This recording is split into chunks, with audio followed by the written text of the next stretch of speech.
교과서 55페이지 연력학체 1법칙과 에너지 보존에 대해서 이야기를 해보도록 하겠습니다.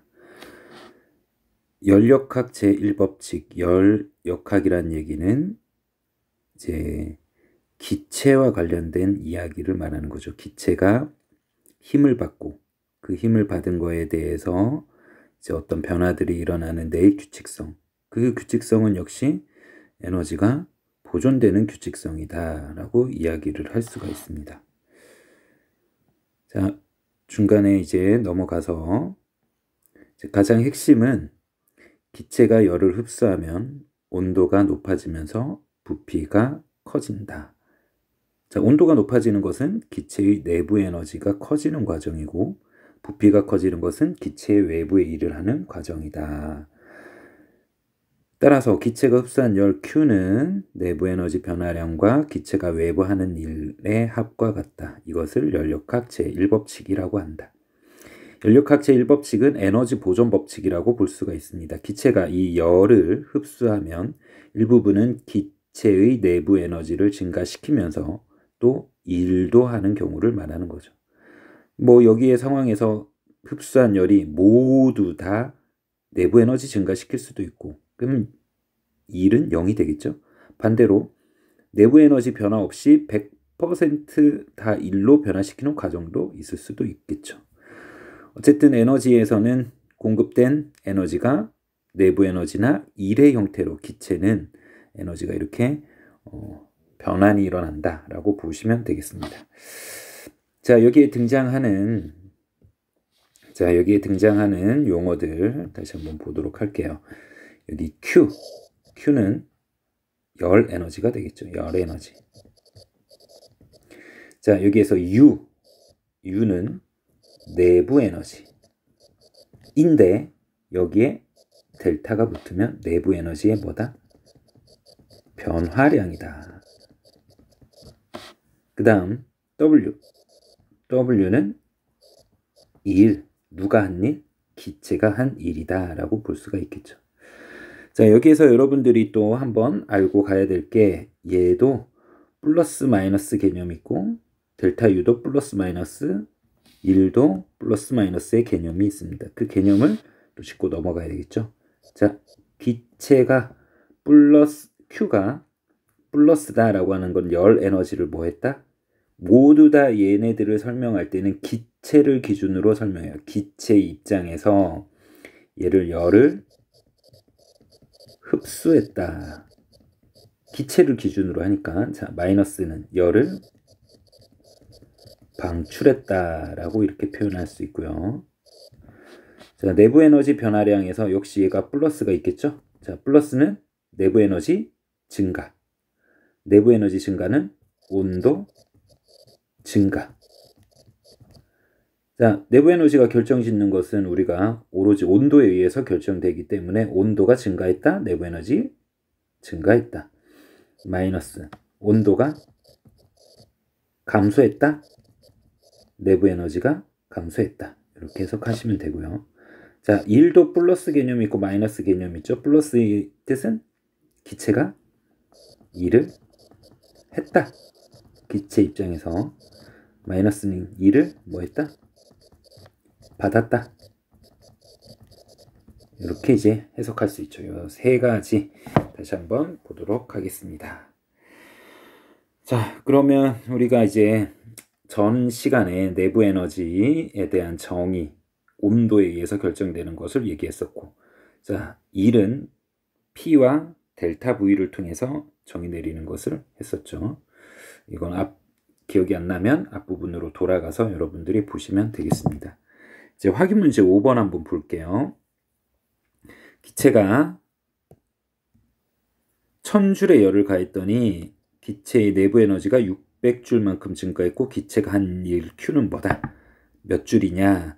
자, 앞으로 이제 여러분 연력학 관련된 연력학 제1법칙의 내용을 이제 문제를 풀 때 아예 식을 써놓고 하는 연습을 하는 걸 추천합니다. Q는 델타 U 플러스 W 써놓고 하는 거예요. 그래서 열을 가했다. 기체에 열을 가했다는 얘기는 기체 입장에서 1000줄을 뭐 했다? 흡수했다. 그런데 내부 에너지가 600 증가했다. 온도가 올라갔다라고 볼 수 있겠죠. 그럼 나머지는 얼마이겠어요? 나머지는 400, 이 400줄에 해당하는 것이 뭐 했다? 일했다라고 보면 되겠죠. 그래서 얘 해석은 기체가 한 1이라고 이렇게 표현하면 되겠습니다. 자, 다음 페이지 56페이지 가도록 하겠습니다. 열기관에서 열과 일. 자, 여기에서는 우리가 열기관의 뜻이 뭐였죠, 여러분? 우리의 열기관이란 열을 이용하여서 동력을 얻는 장치. 열을 이용해서 일을 해서 동력을 얻는 과정을 열기관이라고 합니다. 이 열기관을 우리가 정말 자세하게 시간 단위로, 초 단위로 어떤 변화가 일어나는지, 그리고 그런 변화들이 어떻게 과정에 의해서 동력을 최종적으로 얻는지, 이런 과정들을 우리는 전부 다 이제 정확하게 확인할 수는 없지만, 지금 이 고등학교 2학년 물리학 1에서는 이 열기관들의 어떤 기체의 상태를 설명을 하는 거예요. 기체의 상태가 변화하는 과정 속에서 동력을 얻을 수 있다라는 모형을 하나 제시를 하는 겁니다. 그렇기 때문에 여기에 등장하는 열역학의 과정들은, 여기 있는 이런 과정들은 극단적인 과정이라고 볼 수 있어요. 또는 가정된 과정이라고 볼 수가 있어요. 가정. 우리가 앞에 역학을 설명을 할 때 마찰이 없다면, 공기 저항이 없다면, 이렇게 설명해서 이러한 운동의 규칙성을 설명하듯이 이 기체가 열을 흡수하고 이렇게 변화한 동력을 얻어가는 과정에서는 압력이 일정하다면, 부피가 일정하다면, 또는 온도가 일정하다면, 열의 출입이 없다면 기체의 상태가 변하는 이러한 과정 속에서 이 과정들이 반복하면서 일을 하는 과정들을 우리가 이해하는 어떤 주제라고 볼 수가 있습니다. 그렇기 때문에 여기에 나오는 이 과정들은 우리가 기체의 상태가 어떻게 변했고, 그런 과정 속에서 에너지의 수치가 뭘로 바뀌고, 일을 얼만큼 했고, 내부 에너지는 얼만큼 증가했고 감소했고, 열은 얼만큼 흡수했고 방출했고, 이런 과정을 우리가 이제 설명을 하는 거다. 그래서 우리는 이 기체의 상태를 설명하는 거라고 볼 수가 있습니다. 자, 기체의 상태. 기체의 상태를 설명하려면, 우리가 과거의 고체의 어떤 상태를 설명하려면, 운동의 상태를 설명하려면 시간에 따라 위치, 속도, 가속도, 힘, 질량 뭐 이런 걸로 가지고 설명을 했다면, 기체를 설명하는 데 있어 가지고 우리가 사용하는 물리량은 압력이 어떠냐, 즉 기체 분자 하나하나가 어떤 외부의 어떤 힘을 얼만큼 작용시키느냐를 압력의 형태로 표현을 하고, 그 다음에 이 기체는 특정의 모양이 없기 때문에 얼마나 용기에 담겨져 있느냐, 즉 부피가 얼마냐, 뭐 이런 거에 의해서도 우리가 기체의 어떤 상태를 설명하고, 이 기체가 그 정해져 있는 이 부피 안에서 얼마만큼 활발하게 움직이느냐, 그 활발하게 움직이는 것을 우리는 운동 에너지라고 볼 수 있고, 그 운동 에너지를 결정짓는 온도에 의해서 많이 좌우한다라고 볼 수가 있습니다. 결국 기체의 상태를 설명하는 게 압력과 부피와 이 온도를 가지고 이제 설명을 하고, 그 상태가 변화하는 것을 우리는 물리학 1에서 자연의 수많은 변화들을 공부하는 거라고 볼 수 있기 때문에, 이 기체의 상태가 A 상태에서 이제 B 상태로 이런 변하는 과정들을 이제 4가지의 어떤 과정을 알아보는 게 이번 56페이지에서 확인해 보려는 내용이라고 볼 수가 있습니다. 자, 그러면 이제 여러 가지 과정들을 한번 이제 보도록 할게요. 첫 번째 등장하는 거, 교과서에 이제 나오는 부피가 일정한 과정이라고 나옵니다. 자, 부피는 한자로 얘기하면 이제 뭔가 쌓아서 쌓는다, 이런 개념으로 우리는 적이라는 말을 쓰죠. 적. 그래서 등적 과정이다 라고 이렇게 설명을 합니다. 부피가 일정하다. 자, 등적 한자어를 좀 많이 잘 생각을 해야 돼요. 이런 등적 과정에서는 어떤 일이 일어나느냐. 자, 여러분 이 연력학 과정을 또 미리 한번 좀 제가 설명을 해 드릴게요. 여기 교과서 순서대로 얘기를 하자면 자, 등적 과정이 있고요. 등적 과정. 자, 두 번째 압력이 일정하다. 그럼 어떻게 표현하면 돼요? 등압 과정이라고 표현하면 되겠고, 온도가 일정하다 하면 등온 과정. 그 다음에 열의 출입이 없다. 열이 단절되었다. 단열 과정. 자, 우리는 이렇게 순서대로 한다면 네 가지의 기체의 상태가 변하는 과정, 그 과정 속에서 이제 동력을 얻어내는 어떤 시스템을 우리가 이해하려는 게 목적이다. 그래서 이 과정에 어떤 극단적인 예들 네 가지를 가정된 상태의 변화를 이렇게 이제 우리가 설명하려는 게 목적이다. 그 중에 1번이 부피가 일정한 과정에서 등적 과정. 자, 우리가 어떤 등적 과정이라고 하는 것은 결국은 부피 변화가 없다라고 볼 수가 있습니다. 부피 변화가 없다라는 얘기는 결국 일을 하지 않았다라고 볼 수가 있어요.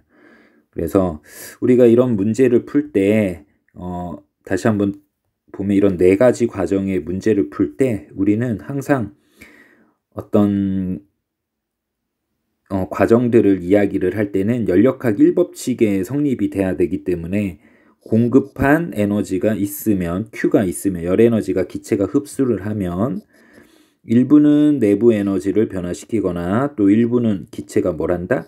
일을 한다라는 요 식을 이제 써놓고 우리가 다음 과정들을 이제 이어서 얘기를 하면 될 것 같아요. 그러면 이 등적 과정도 우리가 어떤 식으로 이제 쓸 수가 있느냐. 등적 과정도 여기다가 써놓는 거예요. 여기 그래프 위에다가 써볼까요? Q는 뭐라고요? Q는 열을 공급받으면 내부 에너지는 기체가 열을 공급받으면 내부 에너지 커지고 일을 하는 이 연력학의 에너지 변환 과정이 있는데 문제는 부피가 변하지 않는다? 부피가 변하지 않는다라는 얘기는 일을 얼마다? 0이다 라고 얘기할 수 있죠. 일이 0이다. 결국은 공급한 열 에너지가 내부 에너지만 증가시킨다 라고 이렇게 볼 수가 있죠. 그래서 우리가 요거를 이제 A 상태라고 한번 해볼까요? 요를 B 상태라고 했을 때 부피가 변하지 않고 압력이 이렇게 높아지는 거는 뭘 공급받으면? 이 Q라는 열을 공급받으면 이런 현상이 생긴다.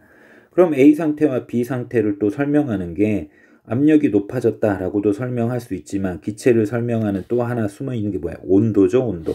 온도 같은 이런 숨은 의미들을 또 여기서 찾아야 되겠죠. 그럴 때는 항상 여러분들한테 이제 보일의 법칙을 이 눈에 보이지 않는 보일의 법칙을 여러분들이 이렇게 한번 그래프를 그려보는 걸 이제 추천을 합니다. 이렇게 이 구간은 온도가 일정한 구간이에요. 온도가 일정한 구간에 P 곱하기 V 어느 지점에서 P 곱하기 V는 다 일정하다. 즉 특정한 어떤 온도가 존재하고 있다라고 볼 수 있고요. 얘를 이제 A 상태일 때의 온도에서 TA라고 하고 얘는 TB라고 해볼까요? 그러면 얘는 어떻게 될까? 누가 더 온도가 높다? TB가 온도가 더 높다. 0점에서 이렇게 멀어진 온도 그래프가 온도가 더 높다고 우리가 전 시간에 이제 팁으로 하나 알려드렸죠, 여러분. 또한 온도도 보시면 여러분 P1 곱하기 V 얘는 P2 곱하기 V 이제 비교를 할 때 PV가 PV, P1, V1 그 다음에 P2, V2 이게 결국은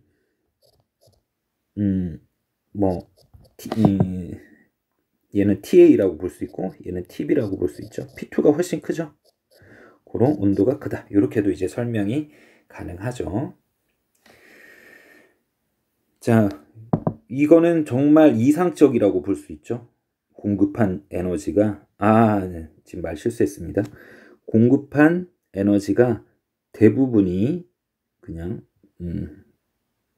기체 내부의 에너지만 증가시키는 과정이다 라고 얘기할 수가 있습니다. 자, 그러면 우리가 A에서 B로 가는 과정에서 열을 이제 플러스 열을 흡수했다면 내부 에너지는 어떻게 됐다? 증가했다. 내부 에너지가 증가했다는 얘기는 온도가 증가했다라고 볼 수 있죠. 근데 반대의 과정도 있을 수가 있겠죠. B 상태에서 A로 가는 과정도 부피가 변하지 않는 등적 과정이지만 지금 보시는 바와 같이 이렇게 내려가는 과정도 있을 수가 있어요. 그 과정에서는 온도가 이제 내려가죠. 즉 내부 에너지가 감소했어요. 그러면 내부 에너지가 감소했으면 온도가 줄어든데 그 줄어든 온도에 해당하는 에너지는 어디로 갔을까? 기체에 방출을 했다라고 이렇게 표현을 할 수 있겠죠. 그래서 플러스는 플러스. 흡수하면 내부 에너지 증가, 온도 증가. 열을 방출을 하게 되면 방출하는 과정이라고 볼 수 있고 방출을 하게 되면 내부 에너지 감소, 온도 감소 이렇게 설명할 수가 있겠죠.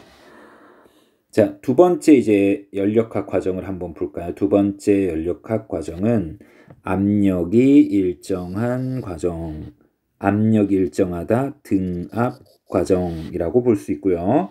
자, 여기는 미리 식이 다 써져 있다고 볼 수가 있습니다. Q는 델타 U 플러스 W 델타 U 플러스 1 기체가 한 일은 P 델타 V로 표현하니까 이거 익숙해져야 됩니다. 여러분 전 시간에 배운데요.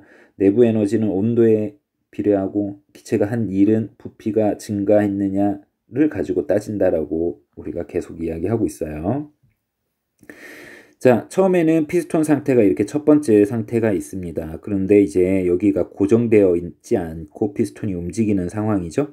자, Q가 열을 가해요. 열을 가하면 여기 있던 기체 분자들이 굉장히 어떻게 될까? 활발하게 움직이겠죠. 와서 땅 때리던 놈이 열을 흡수하면 따다다다다당 땅땅땅땅땅 때려요. 그러면 이제 외부의 압력과 내부의 압력이 같아질 때까지 쭉 피스톤을 밀게 되겠죠. 처음엔 따다다당 압력이 높으니까 높은 데서 낮은 쪽으로 쭉 이동을 하죠. 근데 이렇게 거리가 멀어지면 이제 어떻게 될까요? 얘가 따당 예를 들면 1초에 하나 이렇게 땅 갔다가 내려왔다가 땅 하던 놈이 이 길이가 커지면 이제 같은 속도로 가기는 가는데 좀 더 때리는 횟수가 줄어들겠죠. 왔다 갔다 하는데 시간이 더 많이 걸리니까. 그러니까 따다다다다당 하던 게 움직이는 속도는 똑같은데 이제 때리는 횟수가 땅 때리면서 외부의 압력과 이제 같아지는 데까지 이제 부피가 이만큼 늘어난다고 볼 수가 있겠죠. 자, 얘도 이제 에너지 과정입니다. 무슨 얘기를 하고 싶냐? 자, 열을 흡수하게 되면 일부는 내부 에너지를 증가시키고 또 플러스 하면 헷갈리니까 또 일부는 일을 하는 과정. 이 과정이 등압 과정이다 라고 볼 수가 있겠어요. 압력을 유지할 때까지 기체는 뭘 할 수 있다? 압력이 높아지고 외부의 압력과 같아질 때까지 뭘 한다? 일을 하는 과정. 이게 실제로 지금 우리가 본 동력을 한번 얻어내는 과정이라고 볼 수 있겠죠. 또 그래프상에서 우리가 얘기했지만 PV 그래프예요. PV 그래프에서 만드는 이 넓이는 이 상태의 과정을 겪으면서 즉 A 상태, B 상태를 겪으면서 생긴 면적을 우리는 기체가 한 일의 양이다 라고도 얘기할 수 있겠죠. 자, 여기에도 여러분들 눈에 보이지 않는 뭘 그릴 수 있어요? 보일의 법칙을 이렇게 그릴 수 있겠죠. 자, 여기도 눈에 보이지 않는 보일의 법칙을 그리는 게 어떻게 보면 이런 문제를 푸는 팁이라고 볼 수가 있습니다. 자, 얘를 TA, TB라고 합니다. 그럼 온도가 누가 높겠어요? 아무래도 우리가 그림상으로 봐도 얘가 더 높겠다라고 얘기할 수 있겠죠. 자, A에서 B 상태로 가는 것은 내부 에너지도 증가시키고, 자, A에서 이제 B로 가는 상태는 흡수하면 내부 에너지 증가, 감소. 자, 근데 거꾸로 가는 과정도 있겠죠. 예를 들면 B에서 A로 가는 과정. 그러면 부피는 어떻게 된다? 줄어들었다. 이런 과정에서 온도도 어떻게 된다? 줄어들었다. 그리고 그 줄어든 에너지들은 뭐 한다? 방출한다. 라고 볼 수 있겠죠. 마이너스, 마이너스, 마이너스. 근데 여러분들, 우리가 역학적 에너지 예전에 공부를 할 때는 플러스면 증가하는 것도 있고 감소하는 것도 있고 증가한 게 더 커서 플러스다. 이런 경우 있었죠. 뭐 역학적 에너지가 뭐 기억이 날지 모르겠네요, 여러분.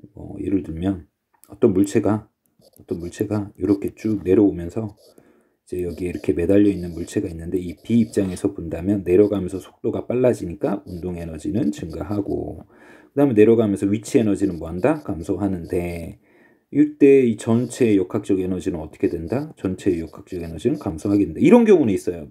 감소하는데 그 안에 일부는 커지고 일부는 더 작아지는. 근데 기체의 상태에서는 그런 게 없어요. 기체의 상태에서는 공급하면 무조건 내부 에너지 증가. 그리고 무조건 일을 하게 되는 과정들.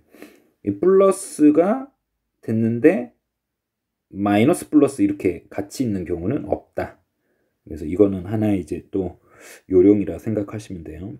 열을 공급하면 다 플러스, 열을 방출하게 되면 마이너스. 근데 얘와 얘가 이 Q하고는 상관없이 또 반대의 개념이 있어요. 그거는 또 다음 과정에서 이야기를 해보도록 하겠습니다. 자, 세 번째 역학 과정. 온도가 일정한 과정. 세 번째. 온도가 똑같다 해서 등온 과정이라고 볼 수가 있죠. 자, 얘도 역시 우리가 쓸 때 여기 어디다 쓸까? 여기 위에다가 한번 써볼까요? Q는 델타 U 플러스 W인데 온도 변화가 없어요. 온도하고 관련된 거는 내부 에너지예요. 그럼 내부 에너지 변화가 없다는 얘기죠. 자, 여기에서는 이제 플러스가 되면 무조건 플러스가 나올 수밖에 없죠. 양적인 관계로. 마이너스가 되면 무조건 마이너스가 될 수밖에 없겠죠. 그리고 온도가 일정하다고 하니까 보일의 법칙 그래프는 하나만 그리면 되겠죠. 예를 들어서 또 여기를 A, 얘를 B라고 한다. 부피가 늘어나는 과정. 즉 열을 이때는 뭐 하는 거다? 흡수하는 과정이다. 그래서 A에서 B로 가는 과정이다 라고 볼 수 있고 얘는 B에서 A로 가는 과정이다. 거꾸로 가면 어떻게 돼요? 열을 방출하면서 기체가 일을 받는 경우를 말하는 것입니다. 자, 이 과정도 우리가 한번 봤고요. 자, 이제 마지막 과정. 마지막 과정은 네 번째, 열의 출입이 없는 경우. 자, 열의 출입이 없는 경우 열을 단절시켰다. 단열 과정. 이때는 뭐가 0이다? Q가 0이다. 자, 여기에도 우리가 그래프에다가 옆에다가 밑에다가 옆에다가 여기다가 자, Q는 델타 U 플러스 W의 관계가 있는데 이때 얘가 0이에요. 얘가 0이라고 하는 얘기는 뭐 얘가 그냥 사라지겠죠. 사라지면서 만약에 내부 에너지가 감소하게 되면 무조건 뭐 한다? 플러스 값이 있어야 이 값이 0이 되겠죠. 또 내부 에너지가 증가하게 되면 뭐야? 마이너스가 되는 과정도 있겠죠. 지금 그래프 상에서 자, 얘 A 상태라고 하고 얘를 B 상태라고 한번 해볼게요. A, B로 가면서 부피가 증가했죠. 그럼 무조건 일을 했다라고 볼 수 있고 그 다음에 그런 과정에서 온도는 더 낮은 온도 쪽으로 이제 상태가 변했다라고 볼 수가 있습니다. 그래서 얘가 A, B의 과정이라고 볼 수 있고요. 이 반대의 과정 B 상태에서 A로 가는 경우는 부피가 줄어들었다. 이를 기체가 받았다. 그러면서 내부 에너지는 뭐 했다? 증가했다. 온도가 높은 상태로 올라가는 거를 얘기를 할 수가 있습니다. 이렇게 해서 우리는 기체의 열역학 과정 4가지 과정을 공부를 했고요. 4가지 과정에서 이제 다양한 어떤 중간에 일이 하게 되는 과정들을 우리가 볼 수 있었죠. 지금 여기 단열 과정에서도 지금 보세요. 부피가 팽창했죠. 그러면 이거를 AB의 상황을 A와 B 상태로 되는 과정을 단열 팽창이라고 볼 수 있고요. B에서 A로 가는 건 단열 수축 과정이라고 이렇게 얘기할 수 있겠죠. 자, 온도가 일정한 과정에서도 A에서 B로 가면 얘는 뭐라고 해요? 등온 팽창. B에서 A로 가면 등온 수축이라고도 얘기할 수 있고요. 그 다음에 등압 과정에서도 한번 볼까요? 등압 팽창, 등압 수축. 그 다음 얘는 이제 수축과 팽창이 없는 일정한 과정이니까 압력 증가, 압력 감소 이렇게만 얘기하면 되겠죠? 자, 그러면 여기서 이제 일하는 과정이 뭐예요? 일할 밑에 이제 면적을 만들어내는 등압 과정에서도 일을 할 수 있고, 그 다음에 등온 과정에서도 일을 할 수 있죠. 그 다음에 단열 과정에서도 일을 할 수 있다. 그래서 이런 사이클들이 돌면서 이제 이 압력과 부피와의 그래프에서 만들어낸 이 면적만큼이 기체가 한 일의 양이다 라고 이렇게 얘기할 수가 있겠습니다. 자, 우리가 배운 이 가정된 과정, 가정한, 만약에 압력이 일정하다면 또는 온도가 일정하다면, 그 다음 부피가 일정하다면, 열의 출입이 없다면 하는 기체의 상태가 변하는 과정을 통해서 이런 순환 과정이 이루어지면 우리는 동력을 얻어낼 수 있다. 기체가 일을 했다. 그 일한 것은 동력으로 만들어냈다 라고 얘기를 할 수가 있겠습니다. 우리가 이렇게 주변에 열을 낼 수 있는 어떤 자원이 많이 있어요. 그리고 그 열을 가지고 열은 쉽게 낼 수가 있고, 그 쉽게 낸 열을 가지고 우리가 힘을 만들어낼 수 있는 것은 이제 기체들이 그런 열을 흡수와 방출 이런 것들이 이제 원활하다 보니 기체에 대한 이런 이해가 우리가 동력을 어떻게 만들어내는지를 이해해 나가는 과정이라고도 볼 수가 있겠죠. 자, 에너지적인 부분. 에너지는 우리가 지금 역학적 에너지부터 시작해서 열역학 과정들을 공부를 하는 것은, 에너지라고 하는 것은 뭐다? 보존되는 개념이에요. 우리가 어떤 자연의 어떤 상태를 설명하는데 이 에너지가 굉장히 상태를 설명하는데 유용하다는 겁니다. 그 에너지가 보존이 되고 그 에너지 사이에서 뭐만 일어나기 때문에 전환이 일어나기 때문에. 근데 여기 이제 자연의 치명적인 특징이 하나 있죠. 한번 변화한 에너지들을 다시 원래 상태로 되돌아오는 것도 있지만 원래 상태로 되돌아오지 않는 경우들이 훨씬 많이 있습니다.